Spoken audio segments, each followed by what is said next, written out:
Just over a week ago, I competed in the Umstead 100 for the second time. I ran that race last year as well. And I wanted to take this opportunity to talk to you about recovery from a 100-mile ultramarathon. You can still go, even when you feel slow, you can still go. Even when there's no hope, you can still go. I never answer to no, man, I still go. Hi, welcome back to Doing the Mountain Man. On April 1st, about 10 days ago, I ran the Umstead 100 for the second time. I do have a video about that race coming out. It'll be another week or two. I got a ton of footage, about 2 hours of footage between myself filming the race from my perspective, and then my dad filmed as part of the crew. He had been doing some research into crewing. He crewed me last year, and we were supposed to do a race last October, but I got COVID, so he was interested in getting some more information, and I really couldn't find too much about it out on YouTube, so he wanted to film a little bit. So I'm going to throw some of that in my video as well, just to get kind of an interesting kind of back and forth between me out on the course and then what my crew's doing, and then what I look like behind the scenes while I'm with my crew. I feel like when I'm moving, I am pretty upbeat, and I hope that comes across in the video. But then when I sit down at the aid station, I can look pretty beat at times, so I thought that was interesting to throw in. But that's going to take a little while to put together. But I did want to take this opportunity to talk about recovery. Last year I had some Achilles problems, and I also am in much better shape this year than I was last year. I don't want to spoil the race video, but I did much better this year than I did last year, and even though I ran faster, my recovery was also much quicker this year than it was last year. Let's go into it. Recovery, that starts when you finish the race. So when I finished the race last year, my crew had already kind of broken everything down for this race. You have canopies, and you have your own little aid station kind of set up, like chairs and tables and all your gear, which I've shown in videos. They had already broken that down. And so when I finished just before 6 o'clock last year, and my aid station, my drop bag from my aid station was supposed to come back around 7:30. Well, I wasn't really moving that well anyway, so I kind of said, all right, you guys, go home, go to sleep. My wife, she left. My parents, they left and went back to they were in a camper last year, and so I waited around. There was some miscommunication, I guess, with the race staff, and my drop bag didn't come back until almost 11 o'clock. So I sat there in my truck for a few hours and got pretty stiff, but it was fine. I just kind of had to stay awake and kind of mobile, not really, but I was sitting in my truck, so I waited for that. But this year, things were completely different. I finished much earlier. As soon as I finished the race, my crew basically were like, get in the car. And so I got into my parents' car, which was close to the start-finish. And as I was getting into the car, I happened to look over at the race headquarters, and I saw my drop bag like on the steps. And so got my drop bag right away. And then I was driven over to my wife's car, and my wife drove me home. And we came home. My parents finished, they broke down after I finished this time. They broke everything down and loaded it in my truck, and then my dad drove my truck over, and it was here when I got up. So last year, I think because I was just kind of sitting around forever, I was on the couch, I really couldn't sleep, I was in a lot of pain. I wanted to take a bath, but I couldn't get from the couch to the bathtub.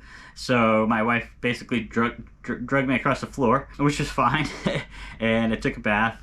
And then I was on the couch for a while for the rest of the day, but really had a hard time sleeping because I was in a lot of pain. I've had a surgery. I have a metal ankle, so I've had a pretty major surgery, and I would say it's pretty similar to that kind of pain, like a post-surgery pain. I could not sleep. I was really my legs just ached a lot.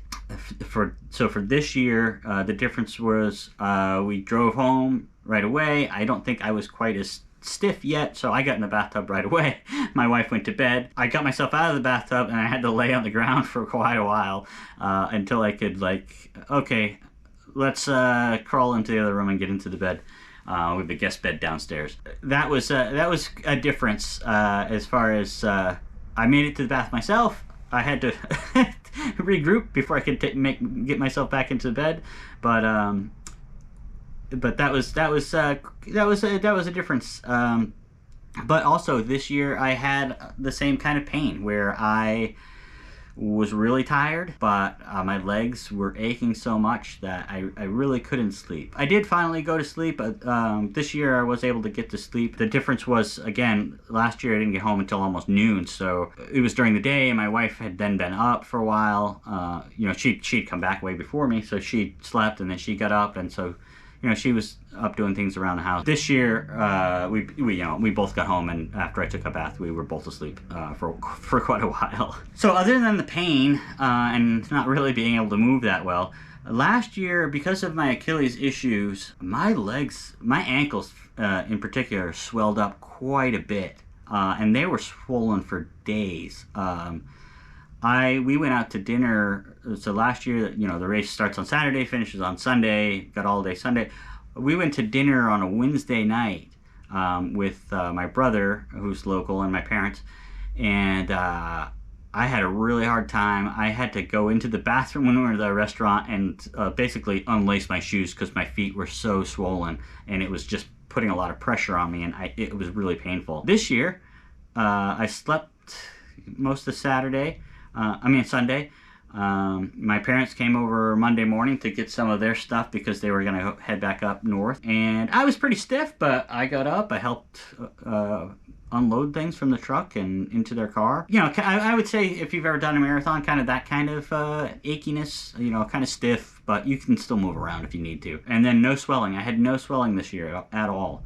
In the video you'll see, I think one of my last 2 laps of the race, my wife and I noticed I was still wearing my wedding ring, and we're like, oh, I better take that off in case I swell up. I didn't have any swelling in my hands, didn't have any swelling in my feet, even into the recovery.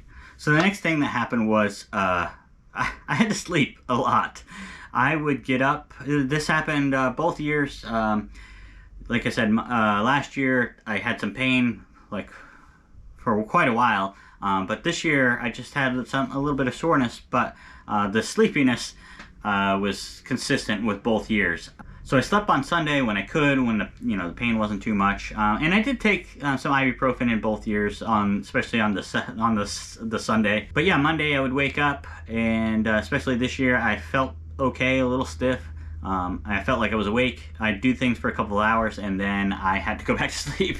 And that happened all the way through Wednesday, both years. So I was lucky that I took the Thursday and Friday before the race, and then I took Monday, Tuesday, Wednesday after the race off. I had no idea that I was going to recover as far as my legs and soreness and stuff like that. I had no idea that I was going to recover faster this year than I did last year. I mean, I kind of had a feeling that I was in better shape, but on the other hand, I knew I was going to be pushing harder. Yeah, I would get up and I would be like, oh, I'm ready for the day, and 2 hours later it's I gotta go to sleep. So I slept a lot, even at night. And if you've been following the channel for quite a while, I'm pretty much an insomniac. I sleep maybe 4 or 5 hours a night, so I'm not used to sleeping that much. So that was again a big surprise, especially this year when I was feeling so much better. So what else did I do for recovery? These are the things that kind of happened to me, basically.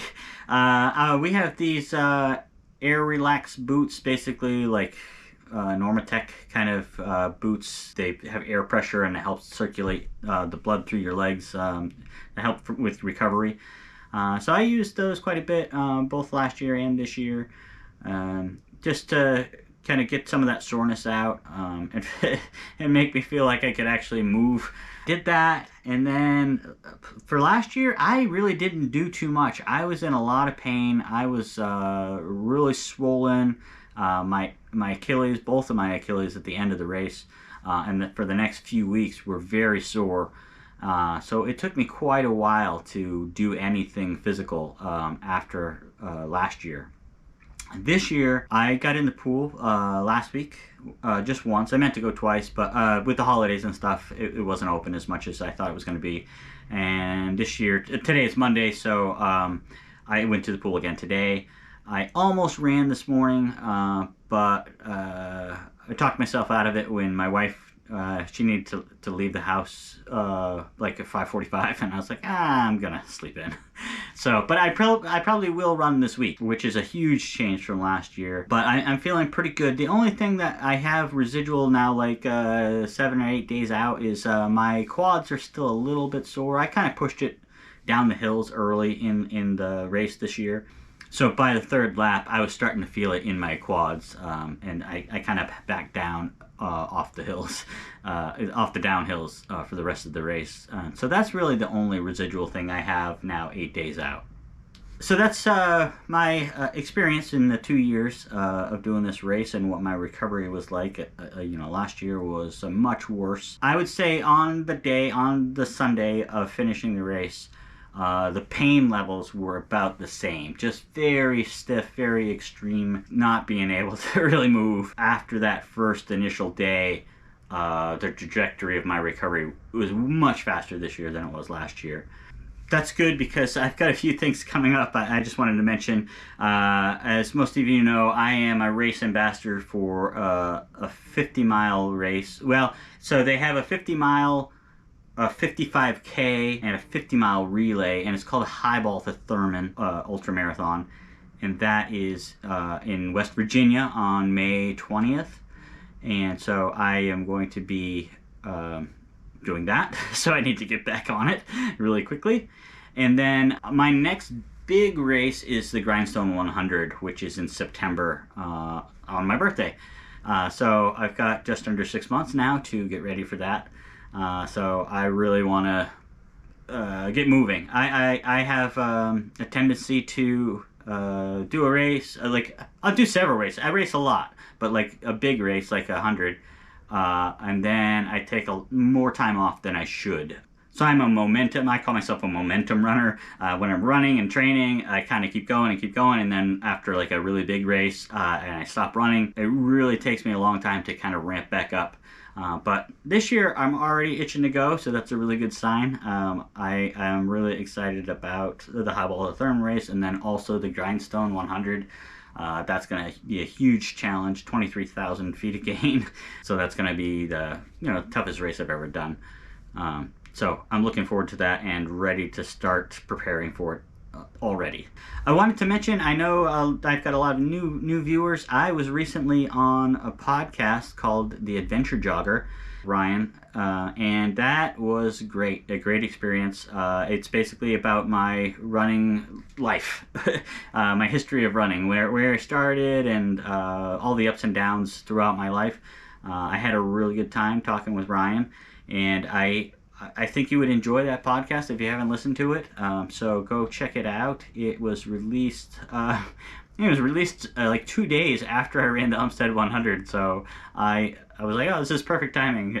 If you're interested in more content surrounding me and the mountain man, and want to hear that story as you wait for me to come out with this 100 video, which again I'm trying to get that out in the next week or two. So it shouldn't be too long. If you want to hear about my running history, or if you want to listen to, he's got a lot of good guests. He's got Dave from Chase the Summit, Ultra Trail Steven, both from YouTube. He had John Kelly on, who just won the Barkley Marathon. He's had a lot of it's people like me, just kind of, regular people. And then he's got some of the elites on there as well, and it's just a really fun listen. So I would recommend picking that up, and hopefully you listen to the one about me, but if not, I'm sure there's something else you'll find that will entertain you especially during your run.